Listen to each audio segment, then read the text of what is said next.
বাবা কি খাচ্ছিস এটা? কি ভেটকি পাথরি কেন? এটা তো মেনুতে ছিল না। পাতুরি না, বাবা, এইটাই ভেটকির ষষ্ঠ ষষ্ঠ রঙ্গ? আমি পাথরি কোনটা ষষ্ঠ রঙ্গ কোনটা সব জানি। আপনি খেয়ে তো দেখুন। একটু খাও। হ্যাঁ, না আমি খাবো না। মূর্খ হয়েছিস নাকি আমাকে? দেখি আর একটু দে তো। কি বানিয়েছে এটা? এক্সট্রা আছে? তার মানে ভালো না? ফার্স্ট ক্লাস বসিয়ে দিয়েছি। চলুন। শেষ পর্যন্ত কাজটা ভালো করে উতরে দিলেন কেষ্টবাবু। এই পুরো ঘটনায় আমার কোনো হাত নেই স্যার, মানে সমস্ত হাত যশ ওনার।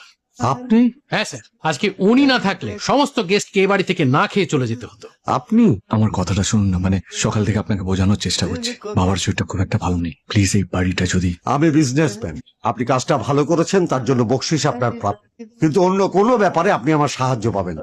আপনি আমাকে 2 কোটি টাকা বলেছিলেন, আমি সত্যি কথা বলছি, আমি 2 কোটি টাকা জোগাড় করতে পারিনি। আপাতত 50 লক্ষ টাকাই নিয়ে এসেছি। আমার 2 কোটি টাকাই লাগবে। এই যে বাবা, উনি কেষ্ট বাবু। ও ওনাকে থ্যাংক ইউ বলবে বলছিলেন। থ্যাংক ইউ থ্যাংক ইউ, খুব ভালো রান্না হয়েছে বাবা, আমি এইরকমই চেয়েছিলাম। ধন্যবাদ কাকাবাবু, তবে আমার কোনো কৃতিত্ব নেই, আমি কিচ্ছু করি সে কি? যা করার ইনি করেছে। মানে? আজকে ইনি না থাকলে আমার আপনার আমাদের কারোর মান সম্মান বাঁচত না কাকাবাবু। আমি এগোই স্যার, ওদিকটা সব গোছগাছ করতে হবে। কি নাম তোমার?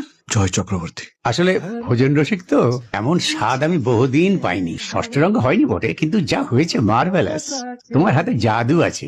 আসলে স্যার, জীবনে 2টো জিনিস নিয়ে কোনোদিন আপোষ করি না, রান্নার সুযোগ পেলে কখনো ছাড়ি না, আর বাবা মার কষ্ট দেখলে চুপ করে বসে থাকতে পারি। কি হয়েছে তোমার বাবা মার?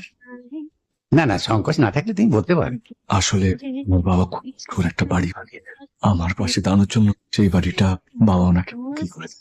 আমি টাকা দিতেও রাজি, কিন্তু কিরে? হ্যাঁ বাবা, ওনার বাবা যা টাকা চেয়েছিলেন আমি দিয়েছি, সঙ্গে একটা 3 বেডরুম। থাক, টাকা দিয়ে সব বিচার হয় না।